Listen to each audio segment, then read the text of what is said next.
পৃথিৱী পৰ্যন্তি মই ফুৰুৱাকে চাই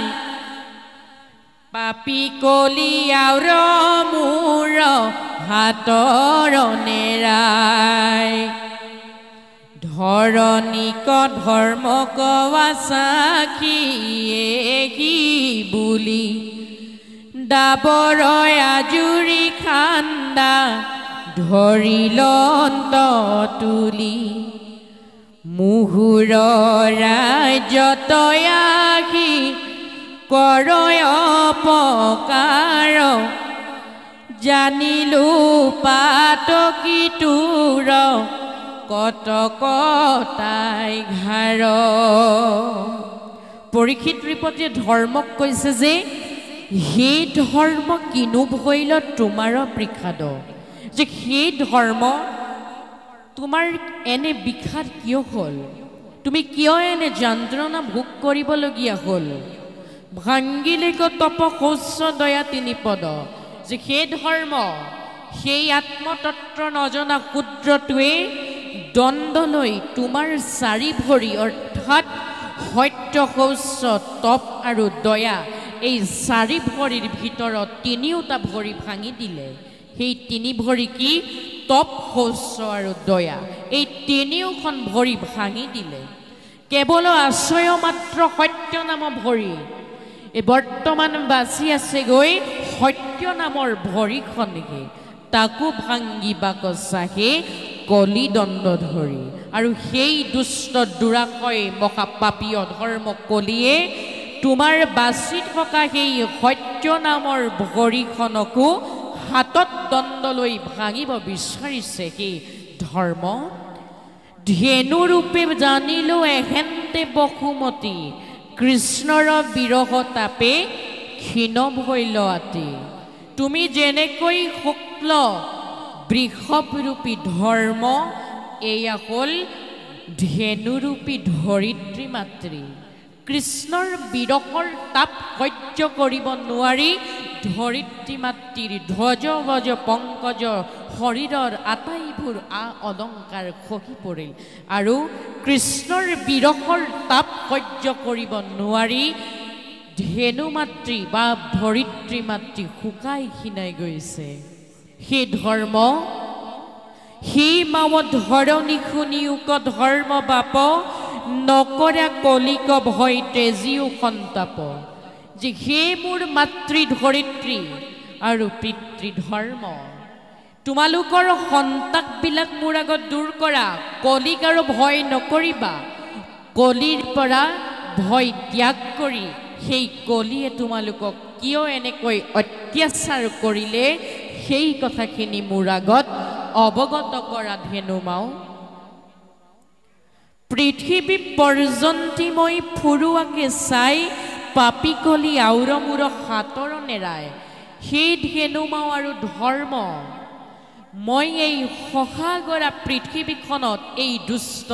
দুৰাশয় কলিকেই বিচাৰি ফুৰিছিলোঁ এই কলি এইবাৰ মোৰ হাতৰ পৰা এৰ খাই নাযায় এই বুলি পৰীক্ষিত নৃপতিয়ে ধৰ্ম আৰু ধৰিত্ৰী মাতৃক আশ্বাসবাণী দিয়াৰ পাছতেই সেই আত্মতত্ত্ব নজনা দুৰ্ঘোৰ দুৰাশয় দুৰাচাৰ কলিৰ ওচৰলৈ গৈ কৈছে যে ধৰণিক ধৰ্মক আশ্বাসী একি বুলি ডাবৰ আজুৰি খান্দাত কৰিলে কতুলি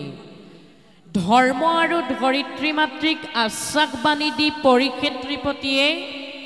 সুন্দৰকৈ তৰোৱাল উলিয়াই লৈ মেঘৰ দৰে গম্ভীৰ ধ্বনিৰে বাক্য বচন কৈ সেই কলিৰ ওচৰলৈ গৈছে আৰু কলিক কৈছে যে মুহুৰ ৰাজ্যত আহি কৰ অপকাৰ জানিলো পাতকি তোৰ কটকটাই ঘাৰ মোৰ ৰাজ্যত আহি তই যেনেকৈ মোৰ ৰাজ্যৰ মহন্তসকলৰ ওপৰত অত্যাচাৰ অব্যাহত কৰিছ মই গম পাইছো যে তোৰ ডিঙিৰ কটকটনি বৃদ্ধি হৈছে তোৰ শিৰচ্ছেদ কৰিব লাগিব হেন দেখি কলিৰ যত ধাতু যায় ৰাজচিহ্ন মানে কবে পেঘলাইলা সহায় ও দণ্ডৱতে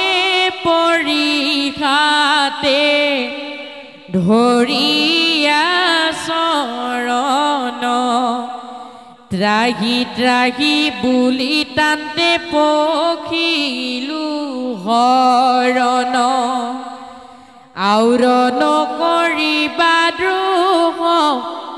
দিও জীৱদান ভৈলো ভিতৰ ভিত্ৰ ৰাখা মোৰ প্ৰাণ এতেকে কাতৰ কৰি চৰণত ধৰি মহাত ৰাখি তৰ তৰি কাম্পে কাত ভৰি পৰীক্ষিত নৃপতি যেতিয়াই সেই দুৰ্ঘোৰ দুৰাশয় আত্মতত্ব নজনা কলিৰ শিৰচ্ছেদ কৰিম বুলি ক'লে কলিয়ে কি কৰিছে হেন শুনি কলিৰ ভয়ত ধাতু যাই ৰাজচিহ্ন মানে সবে পেহলাইলা সহায় পৰীক্ষিতৰ বচন শুনি কলিৰ ভয়তে জিয় উৰি যাওঁ অৱস্থা হৈছে আৰু গাত যত যিমান ৰাজচিহ্ন অলংকাৰ সাজ সজ্জা পৰিধান কৰি আছিল সেই সকলোবিলাক অলংকাৰ সাজ সজ্জা ত্যাগ কৰি দিছে গাৰ পৰা খহাই পেলাইছে দণ্ডৱতী পৰীক্ষাতে ধৰিয়া চৰণ ত্ৰাহি ত্ৰাহি বুলি তান্তে পখিলা শৰণ পৰীক্ষিত নৃপতিৰ আগত কৰজোৰ কৰি পৰীক্ষিতৰ চৰণত পৰি কলিয়ে পৰীক্ষিতৰ ওচৰত শৰণাপন্ন হৈছে কি বুলি শৰণাপন্ন হৈছে তেওঁক জীৱনদান দিবৰ বাবে শৰণাপন্ন হৈছে আউৰ নকৰিব দ্ৰোহ দিও জীৱদান ভৈলোকো ভৃত্তৰো ভৃত্ত ৰাখা মোৰ প্ৰাণ যে সেই নৃপতি পৰীক্ষিত তুমি মোক জীৱনদান দিয়া মই তোমাৰ ভিত্ৰৰ ভিত্ৰ দাসৰো দাস এতেকে কাতৰ কৰে চৰণত ধৰি মহাত ৰাখে তৰ তৰি কাম্পে খাত ভৰি এইদৰে পৰীক্ষিত নৃপতিৰ আগত হাতজোৰ কৰি কলিয়ে ভয়তে পৰীক্ষিত নৃপতিৰ চৰণত পৰিছে আৰু পৰীক্ষিত নৃপতিক কলিক জীৱনদান দিবৰ বাবে অনুৰোধ জনাইছে আৰু পৰীক্ষিতৰ চৰণত ধৰি পৰীক্ষিতৰ ওচৰতে শৰণাপন্ন হৈছো বুলি কলিয়ে পৰীক্ষিত নৃপতিৰ আগত সুন্দৰকৈ বৰ্ণনা কৰিছে কটুখেৰ কামোৰৈ আঙ্গুলি লবৈ মুখে পৰিত্ৰাণ কৰা বাপ বুলি কান্দে দুখে হৰি বিমুখৰ ধাবৈ ব্যাঘ্ৰ ৰমান বৈষ্ণৱৰ আগে কলি মুচক সমান যেতিয়াই কলিয়ে পৰীক্ষিতৰ চৰণত পৰিত্ৰাণ বিচাৰি সেৱা কৰিছে পৰীক্ষিত নৃপতি কৈছে যে হেৰৌ দুষ্ট কলি যিসকলে হৰি বিমুখ হ'ব হৰিৰ মহন্তসকলক অপমানিত কৰিব অত্যাচাৰ কৰিব হৰি বিমুখসকলক মই বাঘৰ দৰে ধৰোঁ কিন্তু হেৰৌ দুষ্ট কলি ঈশ্বৰৰ একান্ত ভকতসকলৰ আগত মই এটি মুচক অৰ্থাৎ নিগনি সদৃশে কিন্তু কলি যিসকলে ঈশ্বৰৰ বিৰোধ কৰিব তেওঁলোকক মই বাঘে ধৰা দি ধৰোঁ দুষ্ট কলি তাৰ পাছত কলিয়ে কৈছে যে মাৰিলন্ত ঘাও বুলি সকচিত কায়া কলিৰ কাৰুণ্য শুনি সম্পজিল দায়া মনতে বুলন্ত আত আছে মহাগুণ ইচ্ছা মাত্ৰে উপজে কলিত যত পুণ্য যেতিয়াই কলিয়ে প্ৰাণ শিক্ষা খুজি পৰীক্ষিতৰ চৰণত দণ্ডৱতে প্ৰণাম কৰিছে পৰীক্ষিত নৃপতিয়ে মনতে ভাবিছে যে কলি যিমান দুষ্ট দুৰাশয় হলেও এই কলি যুগতেই মনুষ্য জাতিয়ে যিমান বিচাৰে সিমানেই পুণ্য অৰ্জন কৰিব পাৰিব যদিও বা কলি দুষ্ট তথাপিতো কিন্তু কলিৰ মহাগুণো আছে পৰীক্ষিত নৃপতিয়ে মনতে ভাবিছে মনতে আলোচি নতু হৰি বোলে আখি এতেকে উপজে মহাপুণ্য ৰাখি কৰিলে সিজে মহা পাপ হেন জানি প্ৰাণে নমাৰি লন্ত কলিগ মহামানে কলিৰ কাৰুণ্য আৰু কাকুতি দেখি পৰীক্ষিত নৃপতিয়ে কি কৰিছে কলিক প্ৰাণে নামাৰি কলিক প্ৰাণ ভিক্ষা প্ৰদান কৰিলে খাখি খাখি কলিকবু লন্ত কৃপাময় এৰ এৰ চৰণৰ দিলু নিৰ্ভয় আউৰ শংকা নকৰ ৰাখিলো প্ৰাণ তোৰ আৰে পাপী কলি নতু কথা শুন মোৰ বীৰ অৰ্জুনৰ যশোধৰ মইনাতি কৰি কীৰ্তাঞ্জলি যিটো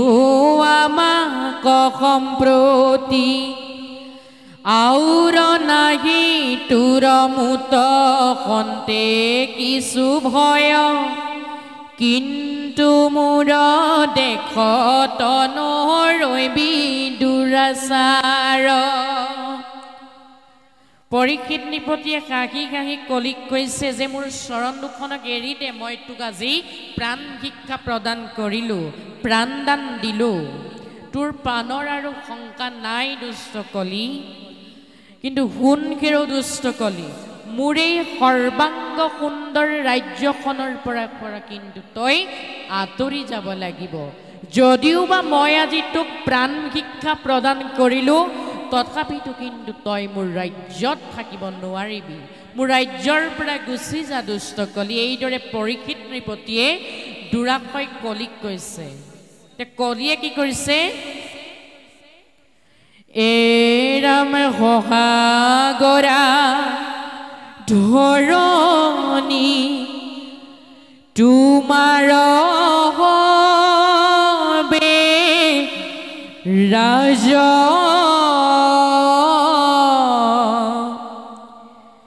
নাই একো পুৰি মোৰ প্ৰভু তাতে বাজ জৈতে যাইব তৈতে কইবে তোমাৰে খে লোক নেদা যদি ঠাই মোক তেন্তে কাটিউক যে পৰীক্ষিত নৃপতি সহাগৰা ধৰণীখনত তোমাৰেই ৰাজ চলি আছে সহাগৰা ধৰণীৰ গৰাকী তুমিয়েই জলৈকে যাম তলৈকে তোমাৰেই প্ৰজাবিলাকক লগ পাম তোমাৰেই মন্ত্ৰীবৰ্গসকলক লগ পাম যদি মোক থাকিবলৈকে স্থান নিদিয়া মোৰ প্ৰাণদান দিয়াৰ একোৰেই মূল্য নাথাকিব হে নৃপতি পৰীক্ষিত সাগৰত থাকে যেন মহাৰত্ন ছয় তেবে কি শামুকে তাত নকৰে আশ্ৰয় সাগৰত থকা ৰত্নবিলাকত যেনেদৰে শামুকে স্থান লয় ঠিক সেইদৰে তোমাৰ এই সৰ্বাংগ সুন্দৰ সহাগৰা ধৰণীৰ যিকোনো এটা স্থানত হ'লেও মোক থাকিবৰ বাবে আশ্ৰয় প্ৰদান কৰা নৃপতি পৰীক্ষিত এহি বুলি কান্দে কলি কৰিয়া বিলাপ শৰণাগতক ত্যাগ নকৰিও বাপ যে সেই পৰীক্ষিত মই তোমাৰ ওচৰত শৰণাপন্ন হৈছোঁ গতিকে মোক ত্যাগ নকৰিবা মোক থাকিবলৈ স্থান দিয়া যিহেতু আমি সমস্তই জানো যে কলিৰ পৰিয়ালটো বৰ ডাঙৰ পৰিয়াল কলিৰ সেই ভাৱ দেখি কলিৰ কাকুতি দেখি ৰজা পৰীক্ষিতৰ মনত দয়া উপজিল আৰু সেই দয়াই পাছলৈ হ'লগৈ পৰীক্ষিত নৃপতিৰ বাবে এক ভয়ংকৰ অভিশাপ পৰীক্ষিত নৃপতিয়ে সেই দুষ্ট কলিক থাকিবৰ বাবে স্থান দিছে ক'ত স্থান দিছে জৈত খেলে জুৱা পাখা কৰে মদ্যপান স্ত্ৰী পঞ্চহুনা গৃহস্থৰত কাকে জৈত এহি চাৰি ঠাই দিলো বংশ গয়া তাত জল কুম্ভ চুলিয়াবাৰ শনিধে কি পতা গৃহস্থৰ ঘৰে এহি শুনা পঞ্চগোটা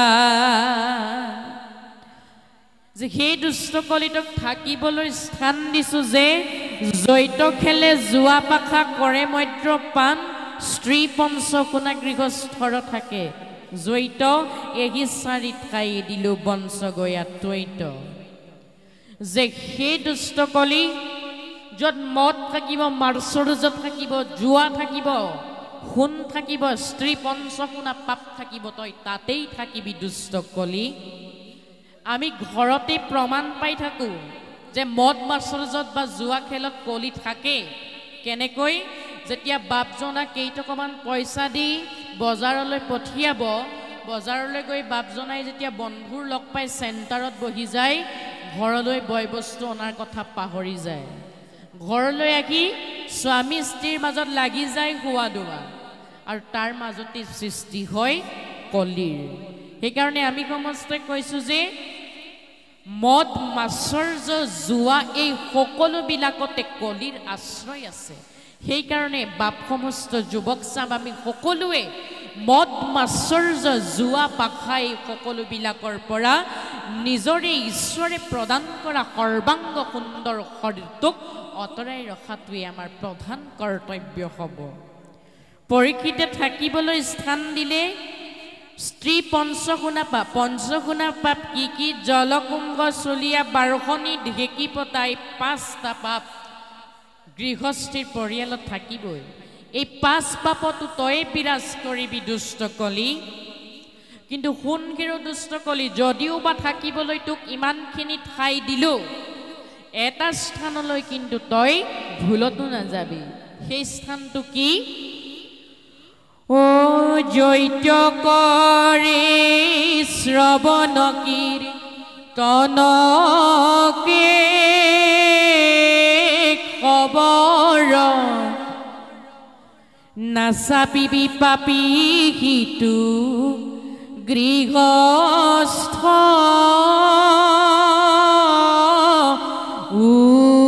ঈশ্বৰ হুয়াই গহৰণ কৃষ্ণৰ লৱে নাম মুহুৰ আদেশে নপহিবি গাম যে হেৰৌ দুষ্ট কলি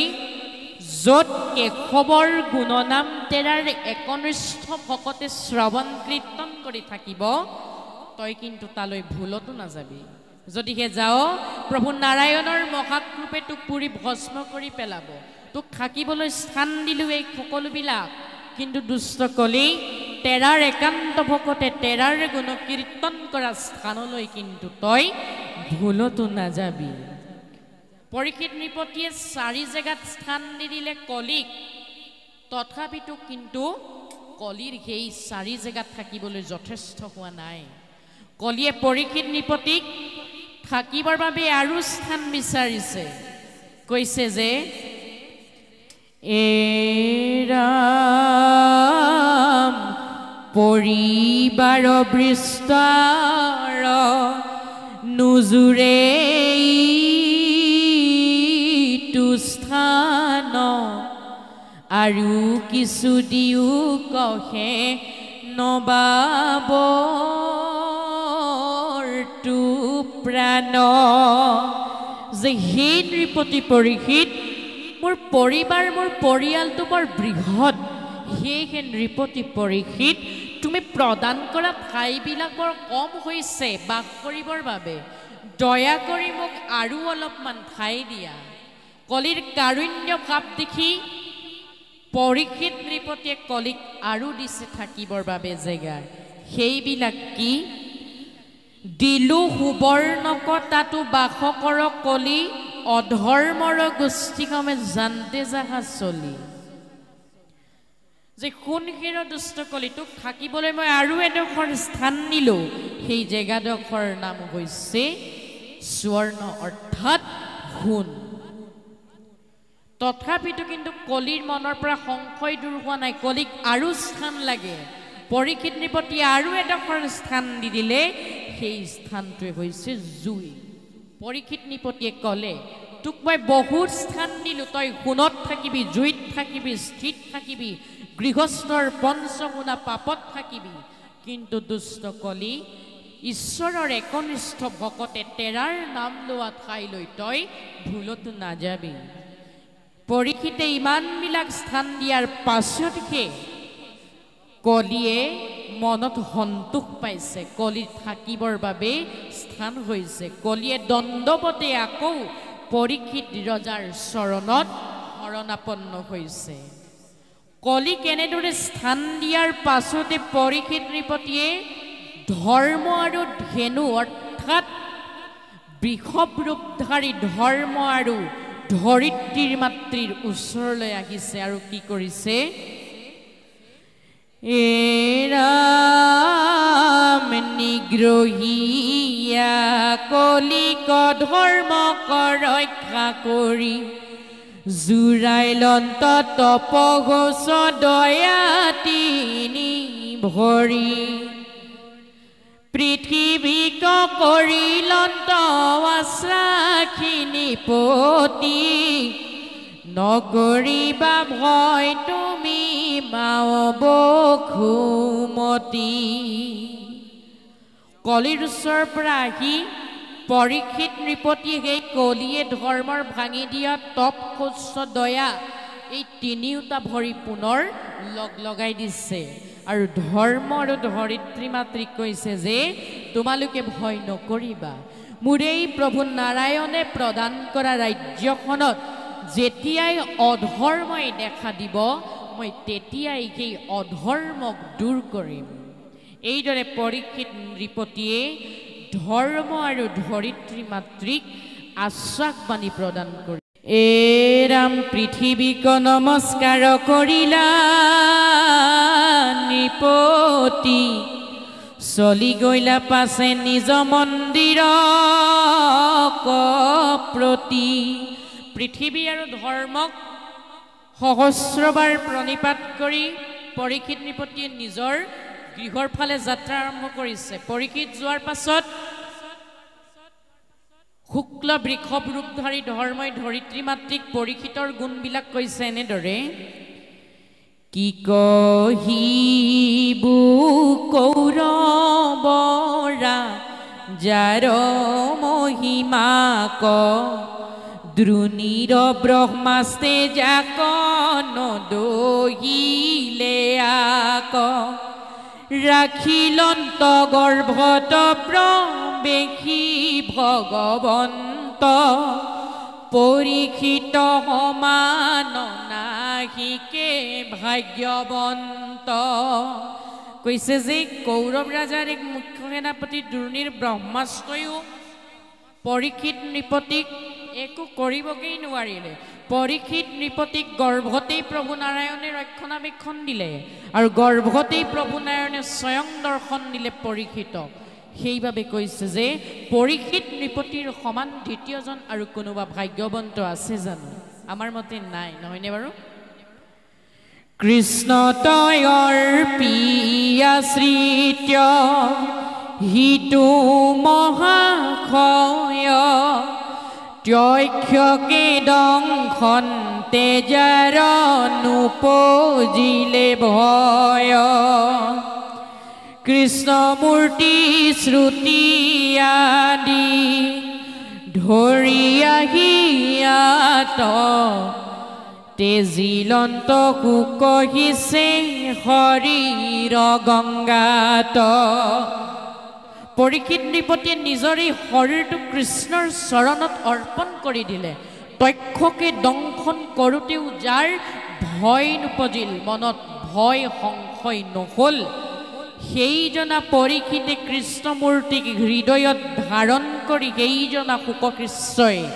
গংগাত শৰীৰ ত্যাগ কৰিছিল সেইজনা ৰজা পৰীক্ষিতৰ গুণ বৰ্ণনা কৰিবৰ পৰা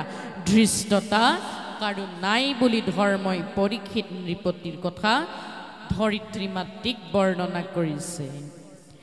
এৰাম বেদৰ গোপনী কথা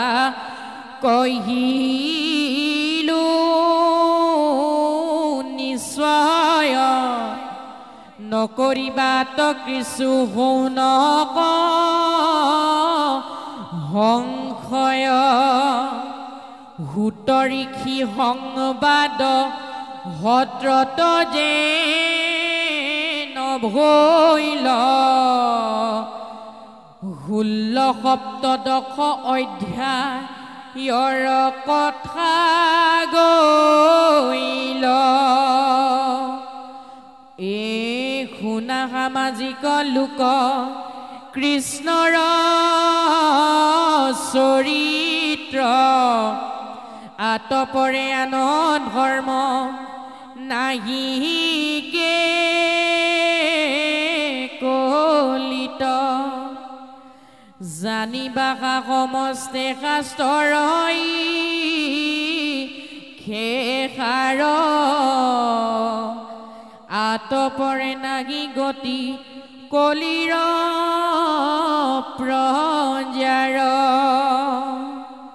কৈছে যে শুনা সামাজিক লোক কৃষ্ণৰ চৰিত্ৰ আতপৰে আন ধৰ্ম নাহিকে কলিত কৃষ্ণৰ চৰিত্ৰৰ কথা শ্ৰৱণ কীৰ্তন কৰিবৰ বাবে আমাক মনুষ্য শৰীৰটো প্ৰদান কৰি দিলে কলিযুগত আৰু এই মনুষ্য শৰীৰটোকে পাই যদি আমি কলিযুগত এই ভাৰতবৰ্ষত জন্মগ্ৰহণ কৰি তেৰাৰ নামৰেই যদি জয় ঘোষণা নকৰোঁ তেনেহ'লে এই মনুষ্য দেহ ধৰাৰ কোনো অৰ্থ নাথাকিব অৱশ্যে কৈবা ভাই তৰু তৃণ শিলা কলিযুগতেই দি দিলে ঈশ্বৰৰ গুণনাম সত্য যুগত ঈশ্বৰক পাবলৈ ধ্যান কৰিব লগা হৈছিল ত্ৰেতা যুগত যজ্ঞ দ্বাপৰত পূজা এই তিনিও যুগত ঋষি মুনিসকলে নানা যাগ যজ্ঞ পূজা পাতল কৰি যজ্ঞৰ ধোঁৱাৰে শৰীৰ শ্যামবৰণীয়া হৈ পৰিছিল তথাপিতো ঈশ্বৰক পোৱা নাছিল কিন্তু কলিযুগত সহজ হৈ গ'ল কেৱল মাত্ৰ নাম ল'লে পাই যাম তেনে এটি মহান কলিযুগত আৰু ভাৰতবৰ্ষত জন্মগ্ৰহণ কৰি যদি আমি ঈশ্বৰৰ নামৰেই আশ্ৰয় নলওঁ তেনেহ'লে মনুষ্য দেহ ধৰাৰেই কোনো অৰ্থ নাথাকিব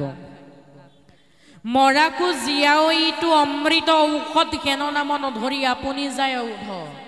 কৈছে যে ঈশ্বৰৰ গুণনামে মৰা ব্যক্তিজনকো জীয়াই তুলিব পাৰে তেনে গুণনামক আশ্ৰয় নকৰাৰ বাবে জীৱবিলাকে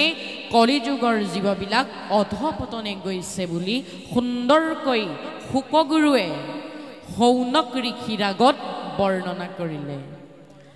এৰাম কেতিক্ষণে ধৰে কালে তাৰুণা স্থিতি অদ্যাপি নুপজে ঘূৰ নৰকৰম গীতি ও কৃষ্ণৰ কিংকৰে কগে গতি হৰি নাম ঘুখি উঘ ঘনে নিৰন্তৰে ৰাম ৰাম হৰি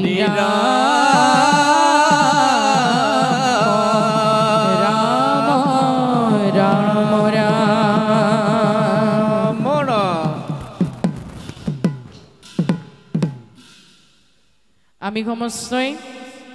পৰীক্ষিতৰ কলি নিগ্ৰহৰ পাছতেই